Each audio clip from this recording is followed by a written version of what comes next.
Buongiorno a tutti ragazzi, sempre con attenzione si osserva l'asteroide che passerà vicino alla Terra il 10 di agosto, battezzato come l'asteroide di San Lorenzo, ma il vero nome è 2006 QQ23.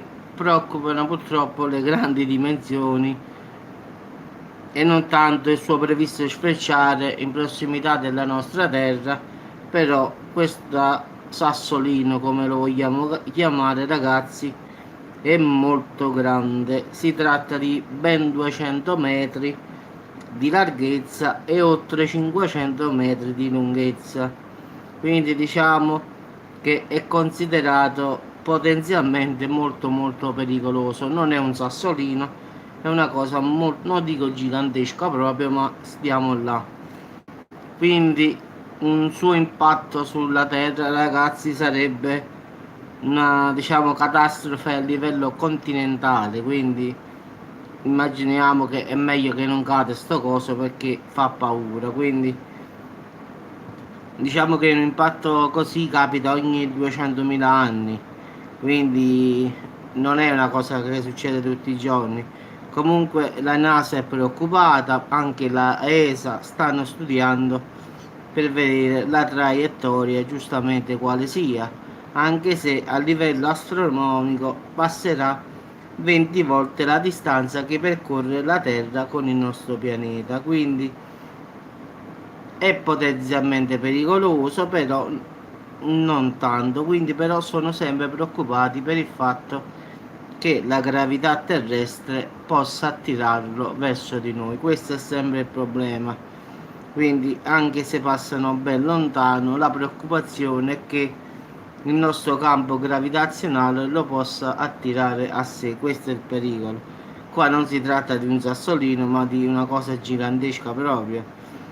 Quindi diciamo che sarà visibile all'emisfero sud, mentre non sarà visibile nei cieli dell'emisfero settentrionale, perché purtroppo transiterà al polo sud celeste, quindi non sarà visibile solo dall'emisfero sud, ragazzi. Quindi diciamo che non si sa, ragazzi. Comunque stanno studiando, loro dicono di no. La NASA dice che non è pericoloso, però dice che è pericoloso, quindi tutte e due le cose sono strane. Loro scrivono potenzialmente pericoloso, però non ci sono problemi, cioè ci sono e non ci sono i problemi.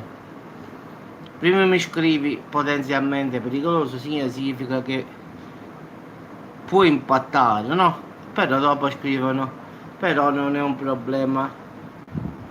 Sta cosa non l'ho capito, vabbè, è il solito loro, quindi anche le cose che dicono puntualmente, se hanno detto 20 volte la distanza Terra-Luna, calcoliamola a metà più o meno, quindi 10 volte, perché questi qua la verità, come sempre, la penso io, non la mai dicono, quindi non sono astronomo, non sono uno di questi, però se dicono così, qualche altra cosa ci sta, che la verità la sanno loro, quindi non sappiamo che cosa succederà, se succederà qualche cosa oppure no. Loro dicono 20 volte la distanza Luna-Terra e poi vedremo se sarà vero, non lo sappiamo. Comunque sarà visibile dall'emisfero sud, ragazzi, quindi chi avrà la fortuna, diciamo, di stare a sud lo vedrà, chi invece sta all'emisfero nord non lo vedrà.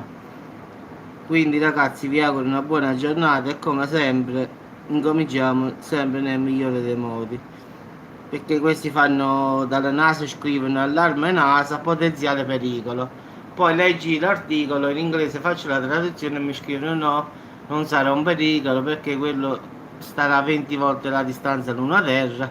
Ma allora sto pericolo ci sta o no? Vabbè, come sempre ragazzi, mistero nel mistero. E poi ci sentiamo più tardi, faccio un caffettino e ripartiamo con la giornata. Ciao a tutti ragazzi.